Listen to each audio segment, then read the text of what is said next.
Welcome to Thinking Green. I'm Rana, and we're back after a long hiatus, not quite live, but I think this is the first show we've done since March 10th, and we are glad to be back. Today's guest is, actually all of today's guests will be candidates from Willimantic who are running for office this year, everything from local to federal. So my first guest is Enevia Baidoo Keene, who is running for mayor of Windham. So welcome, Enevia. Thank you. Thank you very much, Rhonda. And I guess the first thing I usually ask candidates is like, why are you running? And why are you running as a green? And that could be sort of a combined answer or two separate things. All right. So I am a resident of Willimantic, a longtime resident, and I am friends with many of the individuals on the Green Party. And I sit on several seats within the town hall functions there. And so I just came to be part of the Green Party, and so far I've been enjoying myself, finding a home, a platform to speak upon Windham's issues, Willimantic's issues and concerns, and be another voice for change. Now, I know I had heard that you are involved in a lot of things in Willimantic. Can you, oh, wow. let us know some of the things that you are involved in already? So, besides being on the Green Party, I am on the Open Space Conservation Committee board. Last year I was elected official for the Assessors of Appeals board, and that's been quite thrilling. I enjoy listening and conveying on the concerns of residents there in town. I'm a member of the NAACP and just all over the board with Windham. Like I said, I'm well known. I'm also a preschool teacher. I've been teaching for 16 years in Willimantic, and I enjoy mentoring children, and I enjoy mentoring individuals in our town. And as a retired preschool teacher, I have found with my involvement in politics that it's actually very good preparation. I mean, it sounds kind of like a joke, but in a way it really isn't. A lot of the skills you need to, be persuasive and know when to dig in and when to let go a little are really important in politics as well as in the classroom. Yes. So, are there any particular Green Party activities in Willimantic that you got involved in to start with? Well, you have the whitewater group, the kayaking group. I found that always interesting, and I wanted to learn kayaking, and a couple friends taught me how to go kayaking, and ever since then that's been a passion. You have the Pollinators Walkway group. I hope I'm saying that right, but and cleaning up the trails, maintaining the trails with everyone. You have the Trash Mob group. That's an awesome group. I've participated in that a couple times, and every Friday, even though I'm tired from work and sometimes I drive past, I never forget to honk at the individuals and friends on Jilson Square who are active in the constant protest about anything that's going on in the world that needs a voice and a platform.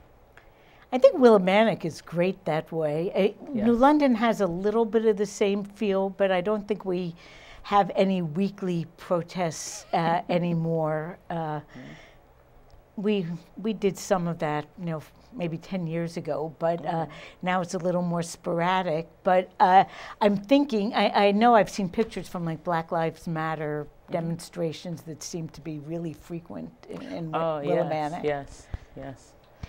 So I know I heard you speak yesterday. We had an event, a Meet the Candidate event, and you talked a lot about Windham and especially Willimantic's challenges. What do you see as some of the big issues that you want to bring to the mayoral race? Well, much of what I have been talking about, or much of what residents, neighbors have been talking about throughout Windham and Willimantic, came to me about last year when I was campaigning with Jean and many others, where many residents were concerned about the education of Willimantic, the constant default of education in Willimantic, and the lack of support and improvement.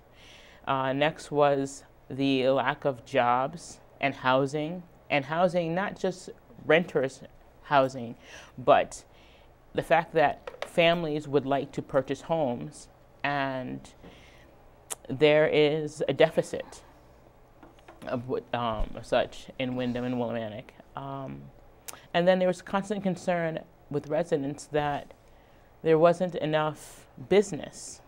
Main Street is dead. Even though we have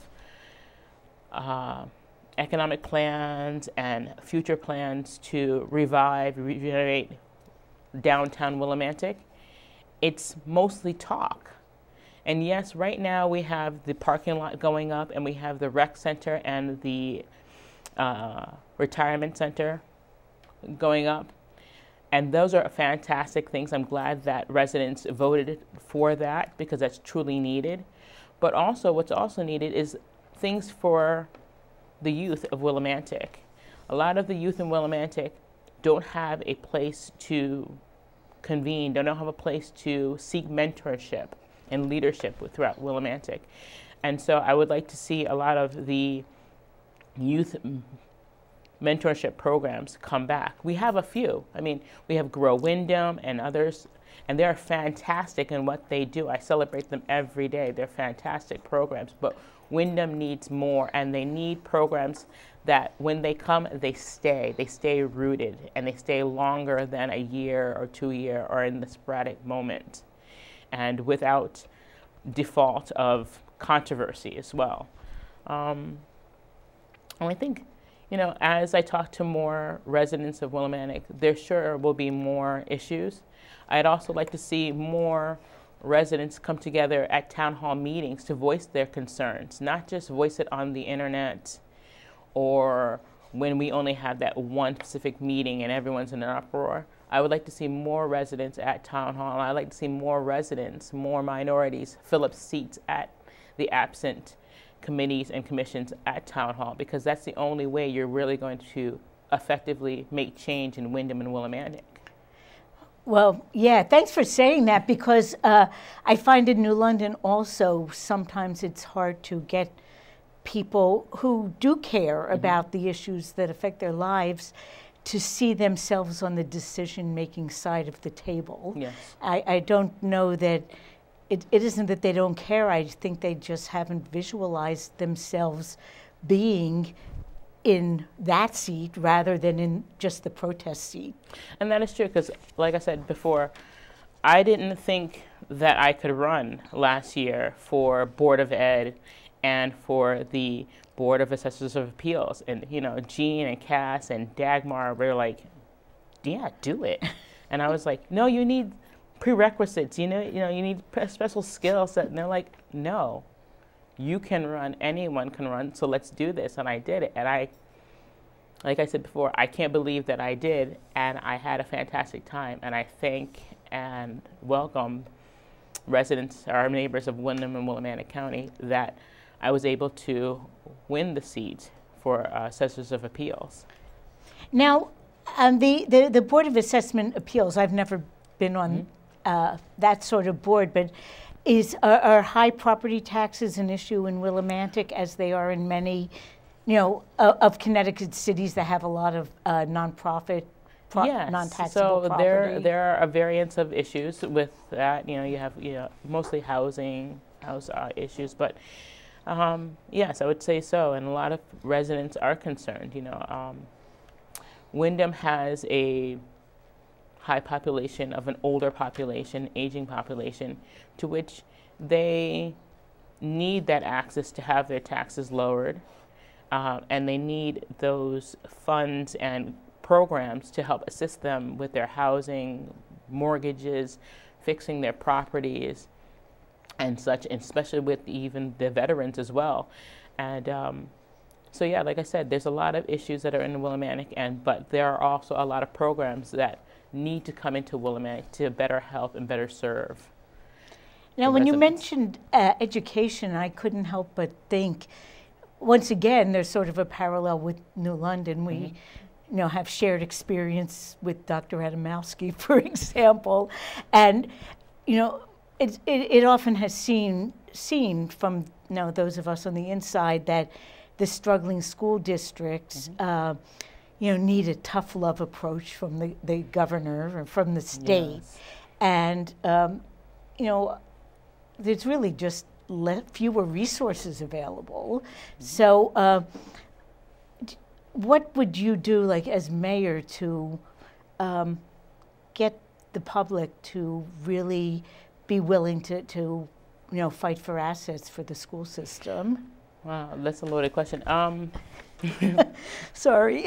I'm interested in hearing it too, because we have the same struggle. Well, that's here. The conundrum, right? That a lot of programs that have come into place with good intention, they're there, but they're not really helping the situation that's dire in Willimantic.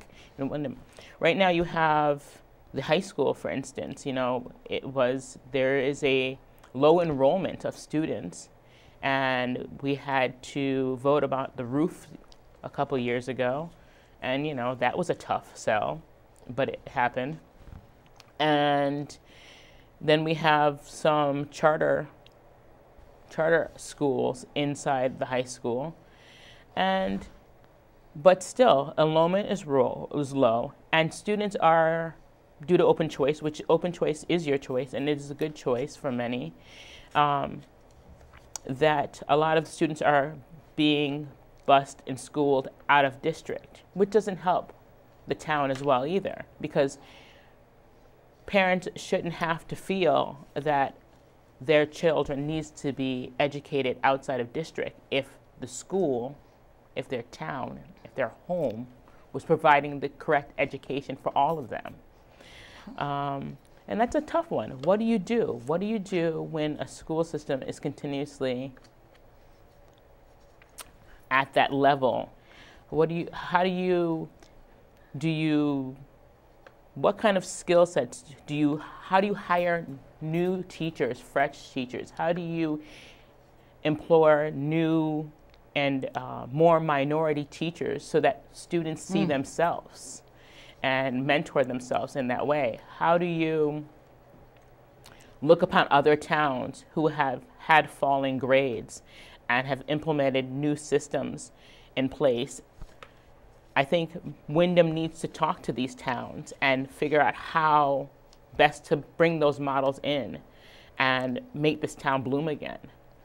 And New London went kind of an opposite route. We established an all-magnet system that is bringing in students from surrounding districts, and it also has challenges. I can't help but think that some of the fundamental problem is that New London can afford to spend, I don't know, $14,000 per student per year, and there are school systems in the state that spend double on that. And I'm not saying you can just throw money at a problem to solve it, but dollars do allow for smaller class sizes and more real individualization that isn't necessarily, an available option in poorer districts. So I don't have any real answers, but I was curious because, so many of those struggles are things we see in New London. So I guess I want to ask, people who live in Willimantic love it. Yes. And so what do you see as Willimantic's assets? What does it offer residents in terms of being a great place to live? Well, it is quite eclectic in itself, isn't it? You have a lot of artists. You have a lot of town pride. You have a lot of greenways and parks, national trails. A lot of people come for the Victorian events and the mills. And so I think that really brings in people from the outside in. But town pride, I think just the fact that Willimantic individuals and Windham individuals truly help one another within the bad times and the good times, that we're tight-knit in that way. And we support each other even if we're not politically in favor of one another, you know. And I think that's great, you know, that we can come together in those times and people are joyous in those times. One thing I'm always impressed by whenever I drive into Willimantic is the architecture is just amazing. There are like such great buildings and houses. And I wonder, I know, you know, there has been some really great, you know, historic preservation of buildings and adaptive reuse. Yes. Is that still going on in Willimantic? I think of, you know, I would like to hope so. I think so. You know, the building, the houses, you know, Cafe Mantic. I went to classes at Eastern back in the late 1980s, and I remember what that building was back then.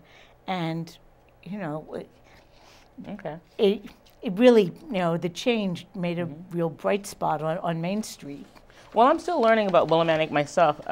My family moved to Willimantic, I believe, in '97. So I was the last class at Kramer School and the beginning class, I think, for 8th grade when they built the middle school at the middle school, I think. So we were like the first 8th grade class or such there. And yeah, so for me, I'm still learning about Willimantic, but I love the Victorian house. I like the Gothic styles. I loved learning about the history of the mills, being the thread mill, and all of the technology, early technology, and how Willimantic was really the center hub for that cloth and industrial revolution and such things. So I'm still learning, and I find new things about Willimantic that I love every day. Now, how's the campaign going? Campaigning in, you know, the middle of a pandemic is a whole new world, even for people who have had years of political experience. Yes, I think everyone's having a challenge throughout Connecticut, throughout the nation. You know, how do you reach residents? How do you reach your audience? Well, you've had to go now digital, and I think that's in itself a little bit of a challenge because it's one-sided sometimes. And you know, the small clusters of outings that is allowed. That's pretty much it, I think. And I think just constant word of mouth and social media and putting out your signs and getting out there will have to be the norm. And I did want to point out the signs because, you know, things switched around for you and Jean this year because of the mayoral race that was not anticipated to happen. Yes. When you first. So your signs are kind of very green, recycled, reassembled. So how was that decision made? It was a group effort, a group decision, and I think that goes along with the green motto, right? The Green Party motto about reusing, sustainable energy and such. I think it's great. It's quirky. It's cool. It is. It's really cool. It looks like it's a lot of work to be cutting up and reassembling I'm proud of everyone. signs, they did a good job. But you know, there's such a you know, an active Green Party in Wyndham that it's really nice to have everyone as some piece of the whole, but not necessarily static. Yes. You're not always, you know, the same piece of a whole. Yeah. We have about 5 more minutes, and I wanted to ask if people wanted to contact you, you know, if they want to, I don't know, hand out literature, just spread the word, or find out more about what your activities are. How is the best way for them to get in touch with you? Yes, so I'm a little on the slow side of everything, and I'm getting there. I will hopefully have a Facebook page up, but right now I have an email address, and it's bkeene, vote green, So letter B, Keene, Keene, vote green at gmail.com. Okay. And it's open for any resident of Willimantic and Windham to voice their concerns, to email me their whatever you want to talk about, and let me know what's going on in town, or if you want to talk about something and I can get back to you. Because, there's a lot of things I don't know. Even as I'm running for mayor, there are a lot of things I don't know. And I think the best way for me to serve the community now and as we go forth is to be more informed and get in touch with our neighbors. And I wondered if I can show the ballot. Would it mess things up if I show the ballot? Which camera? Well, I'm over here, so why don't we use this one? Okay. Oh, how are we? Can you see it? Can you zoom in on it? I'll hold it as steady as I can. So if you look there at line F, there are actually 5 voting districts in Windham. So Yes. I only did one ballot. Most of them are the same except for state rep varies. And on line F, there are actually 4 green candidates for president and vice president, Howie Hawkins and Angela Walker, Cassandra Martineau for Congress, and we'll be interviewing her as well today, and Enevia for mayor, and Jean DeSmet for Registrar of Voters. We'll be interviewing her as well. So one advantage, I think, of people doing a lot of mail-in campaigning, voting this year, is that you could really have more time to look at the ballot and find Yes. out about the candidates who are running. So you have about 3 minutes left. Do you have any last words about your campaign? Just everyone get out and vote. Whoever you vote for, it's important that you get out there or you mail in your ballots. Think about I hope that residents think about joining town hall commissions and committees as we go forward.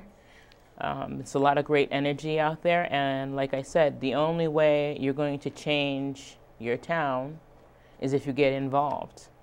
Sitting back doesn't help, and to join a board, you only have to be present for an hour a month. Everyone's got an hour a month, and if you're true about making change in your town, then that's the best way to do it. And it's a great way to find out about the inner workings of things Of that you course. might not know about otherwise. Yes. Well, thank you, Enevia. You're welcome. Thanks for making the drive down to Willimantic. It's all right. It's a nice drive. And what we're going to do today, it's a little bit different from our usual format, but we're going to show our little community calendar for about a minute, and then we'll interview Jean DeSmet, who is running for Registrar of Voters in Willimantic. So good luck, Enevia, and thanks Thank for you. coming down. All right.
Got it.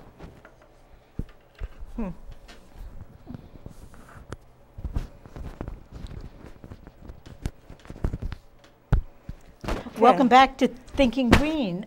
This is the second of my Willimantic Windham interviews, and I'm joined now by Jean DeSmet, who is running for Registrar of Voters in Willimantic.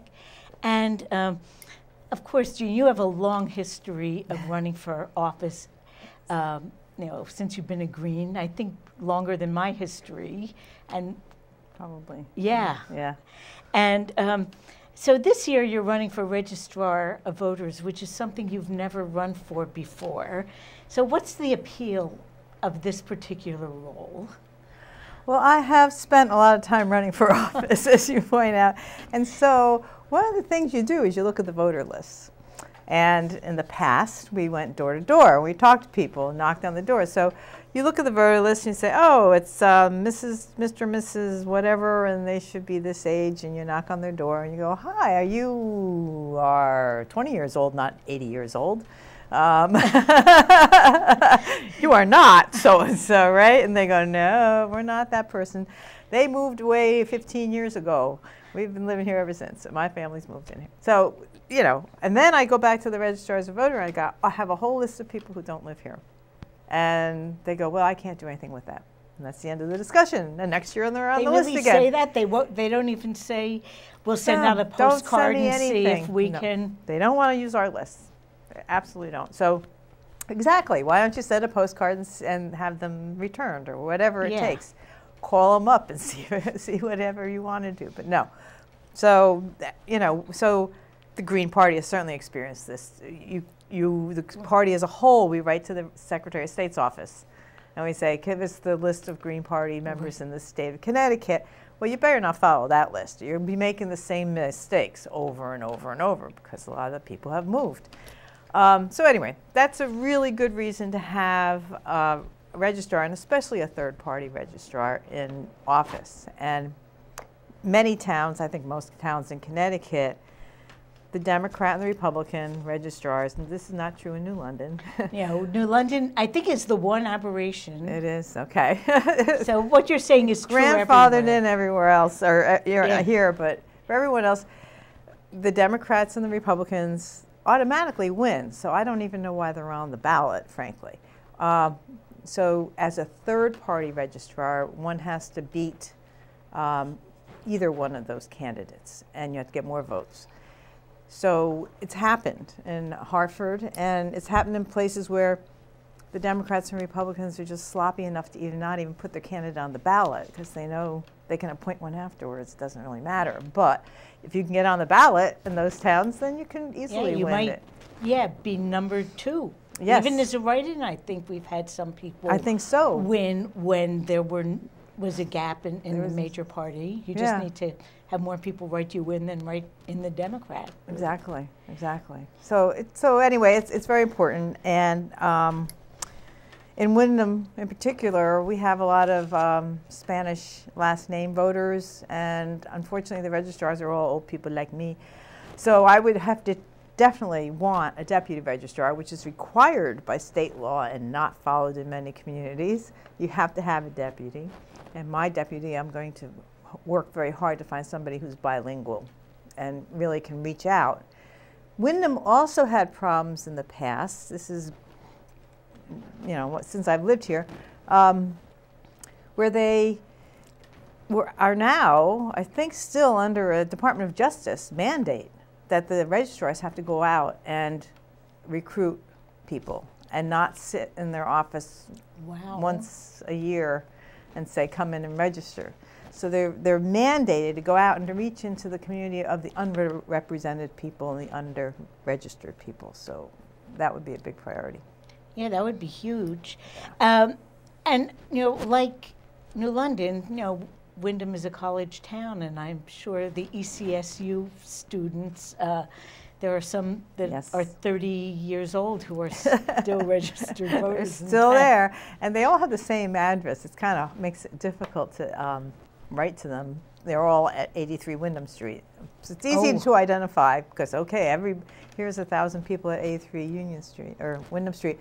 The other side of that coin is that students can have a huge impact in a town like ours if they go out and vote and register here. So if they think they're having any kind of problems or they want to get involved in local politics on any level, they can register and they can take control very easily. We still have town meetings, and all you have to have is 10 people come to town meeting and you can change that vote around. It's very empowering. Wow, I did not know Yeah. that. I mean, Connecticut's interesting is in that every town does things differently. Right. So, you know, it's enough for me to keep track of New London. But, you know, one other point, though, you know, to get third registrars into office is there are some towns in Connecticut that have fairly balanced numbers of Democrats and Republicans, and some, like Windham, like New London, like New Haven, that are quite unbalanced. And it's not impossible for a third party to get more than the Republicans. Right, it's not. But it's a great big education curve, and you know this, and so do all Green Party members who go out and door knock. I remember when I started, and you're right, I probably started before you. Yeah, you started before me. You know, the first 6 years of door knocking were, hi, I'm so-and-so, this is what I stand for, what are your interests, blah, blah, blah. Okay, I'm voting for you, you're a Democrat, right? I'm like, no, I'm not a Democrat, I'm a Green Party. They're, the what? How? Are you Democrat or Republican? I'm like, I'm neither Democrat nor, what do you mean? And this still happens. It still happens because it's so unique and there's not that many towns. So somebody will move in who's a well-educated voter and has never voted for a third party because they didn't know they exist. Yeah, they never. And so the registrar is another one. So my opponent, the Democrat, has all these vote for a registrar for him signs around town. What a waste of $100 and $200, right? Yeah, because he can't lose. And the prior one did that too. And so it's to create confusion. They don't want a third registrar in the registrar's office. I don't know, I can go into that why, but it's very, it's confusing to people. They don't get it. Yes, you can vote for me, and yes, your friend who, it could be your best friend. It doesn't matter. That person's going to get elected. You don't have to vote for them. You can vote for me. So in a place like Windham, you would probably need to get between 15 and 20% of the vote to get into office. I would say on some years, but on presidential years, it's going to be harder because people come out and they vote party line. And if they don't know anything about registrar race, which is going to be the vast majority who are voting already and don't even know I'm running, they're voting party line.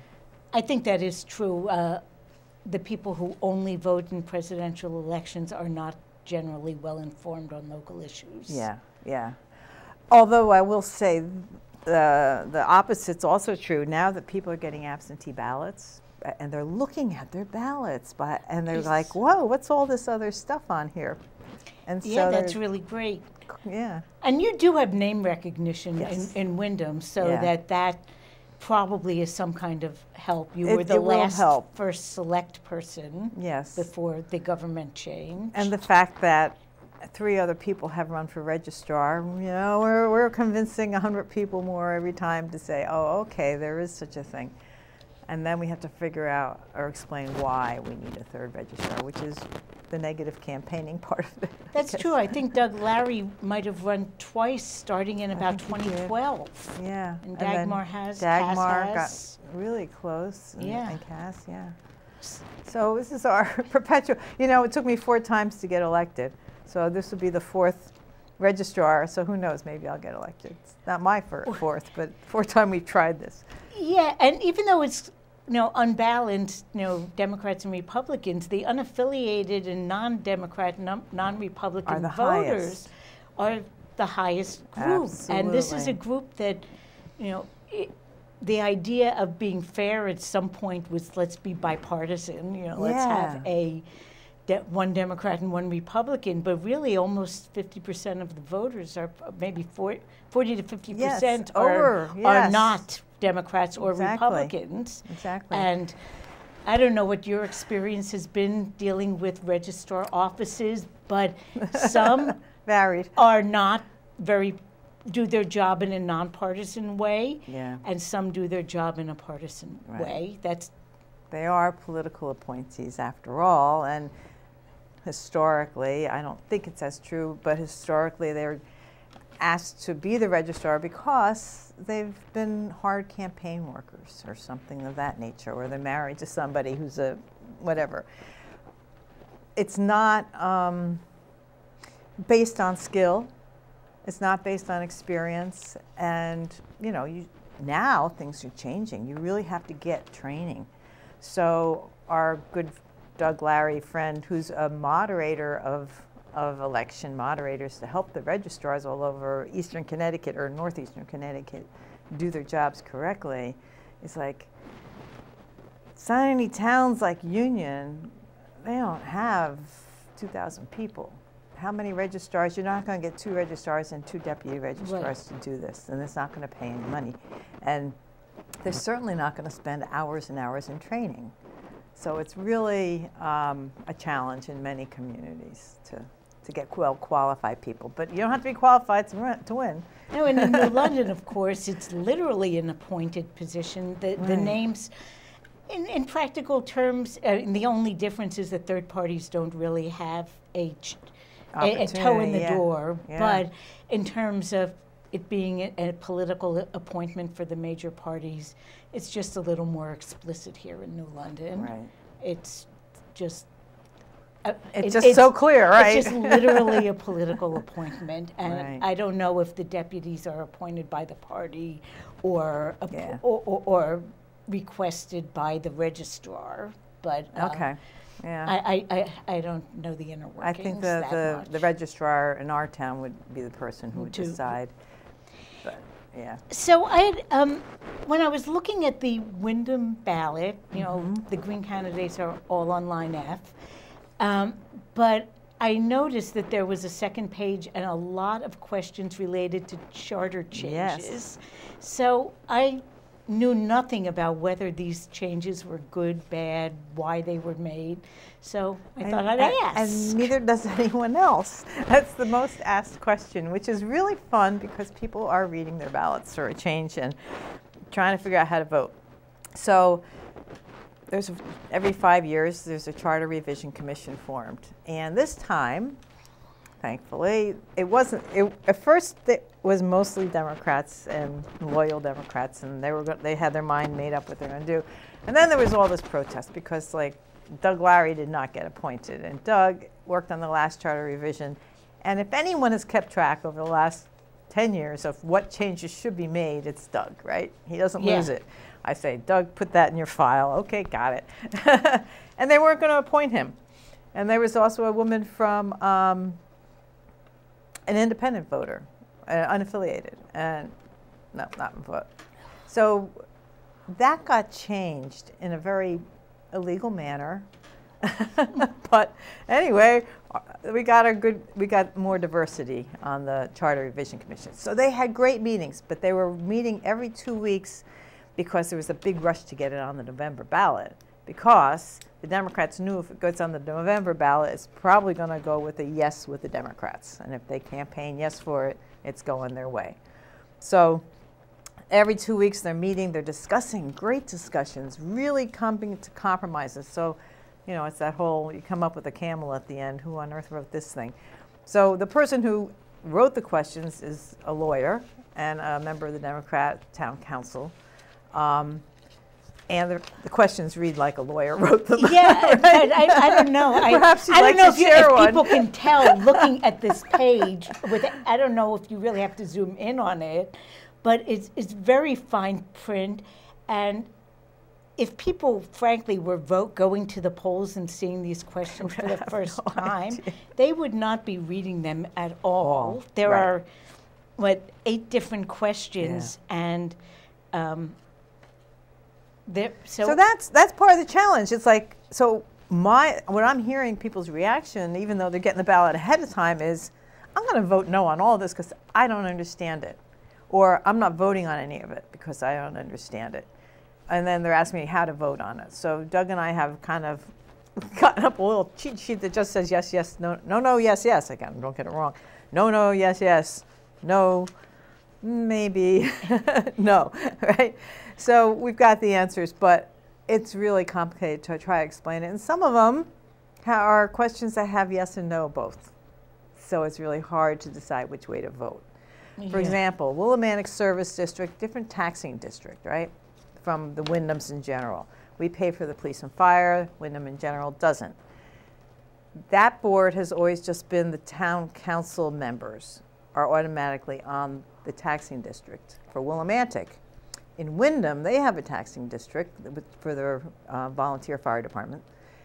And they are elected totally separately from the town council. And we think we should have the same thing in Willimantic, that it should be a separate body. So we kind of won that one, but what they decided is 6 people should be elected from Willimantic, and none of them should be members of the town council. And I was like, no, why are you telling them they have to have 6? Why not 5 or 7 for obvious reasons, right? Yeah, 6 seems like a really odd number. It's none of your business to choose how many. Why don't you let the service district write their bylaws, figure out how many people, and I think there should definitely be somebody from the town council on that so they can talk and not, you know, let's have communication going on. But so I'm voting for that because at least it's a change in the right direction. It's not a logical change, but it's a start on a change. So most of the questions are loaded like that. But and I was going to ask, I'm sure they're mixed bags. They're mixed, very much so. You can't easily say vote yes on everything, vote no on everything. Exactly, exactly. So that's really difficult because, you know, vote yes, that's an easy sign. How do you say vote, mix it all up? Well, if it were a normal year that people were voting more in person, you could probably have like little business cards with a cheat sheet. Right, right. But I mean, the upside, as you mentioned, is that people are reading their ballots. But the downside is, how do you get the information to them? Right.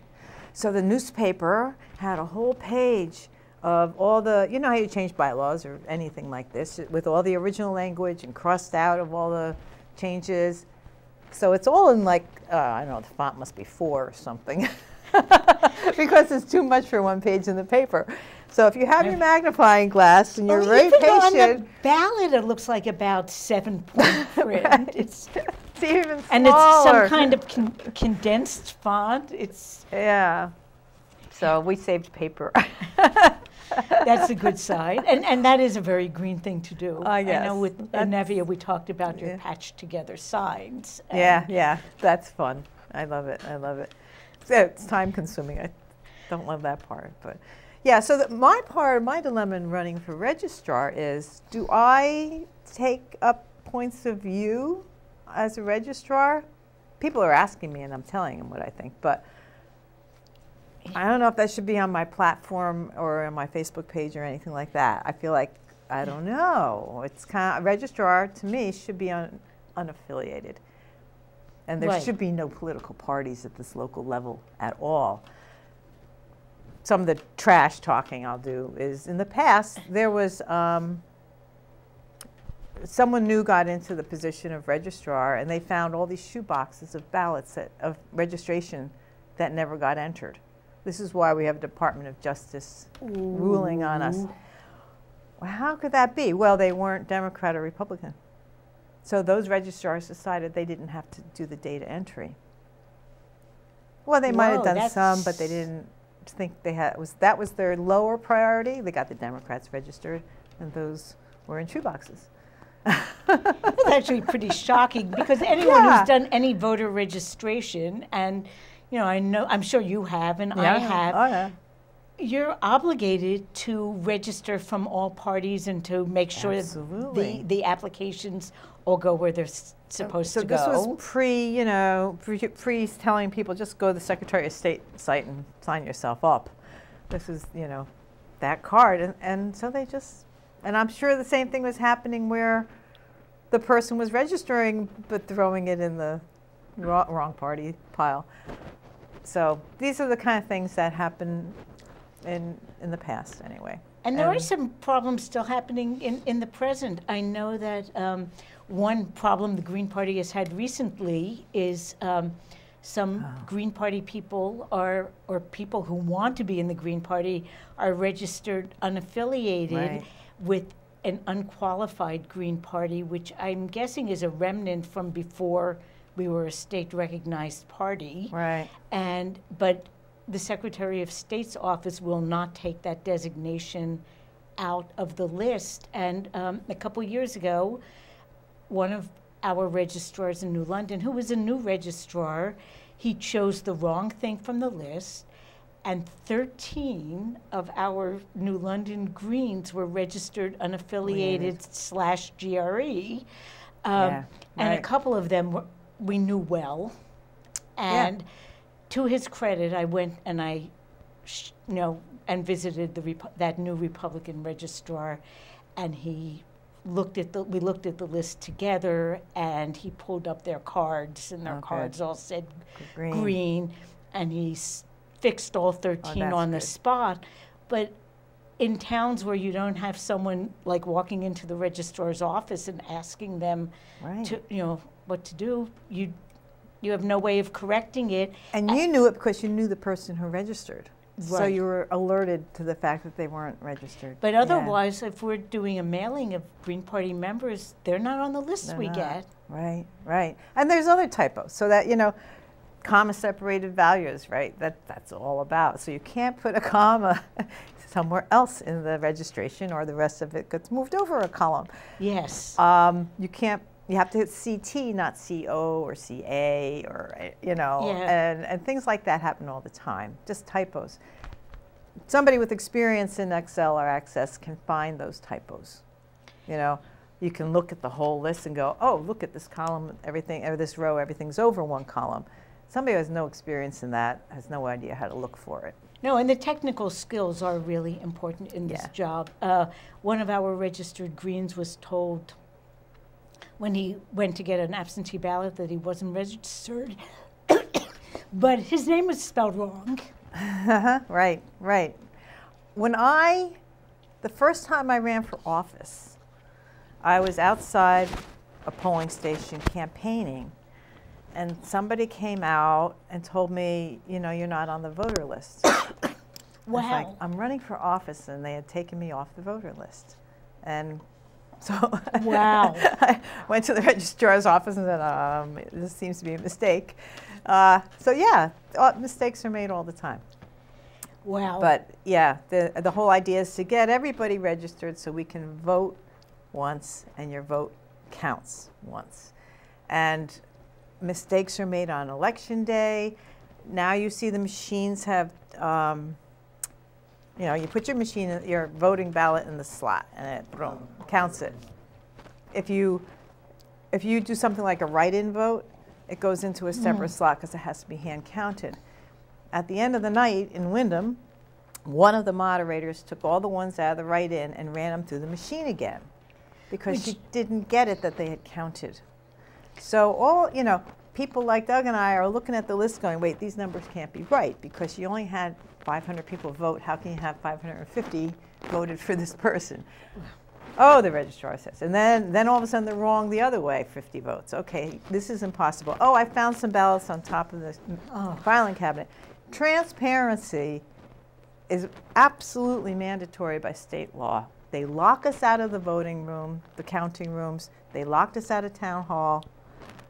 We have every right to be there, and so does everybody else in the community, to watch that vote happen. Okay, you have about 5 minutes left. Oh, that's not bad. So if people want to get in touch with you, find out more about the campaign, help distribute or create lawn signs, what's the best way for them to get in touch with the Windham Greens and you? Yeah, yourself? So my email is vote Green, vote Jean, or else it's vote Jean, vote Green. No, I'm forgetting. Well, we'll try to look it up. I haven't used it in 4 years. Let's go with my home one, j.desmet@att.net.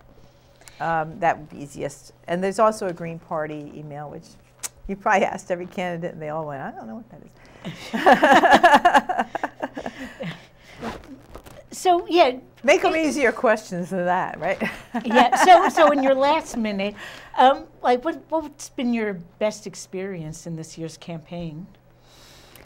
Oh, my best experience. That's harder than my worst, isn't it? Yeah. Well, you can really say your worst. I'm going to say one of the enlightening ones is that we start so late, and when you're doing absentee ballots, gee, all the votes are cast long before you start campaigning. Really, that's been an eye opener. But I'm really glad that people are reading their ballots. To me, that's just rarely rare. I've been to many recounts. I'm a member of the Citizens Election Audit Committee. I watched the recounts. I watched I did recounts in Bridgeport. Voter after voter votes nothing but party line. It's so disappointing. I'm so proud of Windham voters because Windham voters are absolutely all over their ballot. Local politics is about knowing who to vote for, knowing the people. And the other thing people need to know is you don't have to vote. You cannot fill in something. You don't have to vote for every column. You don't have to vote on the back page. You can vote for one of the items on the back page. It's all okay. It's so hard for me to remember that, much less everybody else. They all think, I don't know, I got to vote. Yeah, but, well, thank you, Jean. All right. Thanks for coming down, driving from Willimantic, and being on our first show of the season after after COVID closure and summer vacation and well, you do the hard work because you're here every week. Well, starting this week. This week, and that's quite a commitment. I admire that. And good luck to all of you in Windham for like pulling this together at very short notice, because I know that you we're not really planning to do what you're doing a month ago. Yeah. I thought maybe we would have October off. Never happens. Nope. All right, so thanks a lot. Thank you. Good luck. Yes, lots of work ahead of us. And for all you voters out there, read the ballot. Look at all the lines, all the people, all the parties. Right. Mix it up. Drives your registrar nuts. Mix it up. And we'll see you next week. Hopefully not for another year. Yeah. Okay. Thanks, Jean. And actually, Cass will be up soon. Yeah. This is a good Willimantic day. Cass was the camera person for our green cable TV show for many years. Oh, I did not know that. We'll have to talk about that. Yeah. It's a little vague, isn't it? I think they're done. Yeah, I think we can finish. And thanks a lot, Jean. I have lots more to say. Well, we could talk.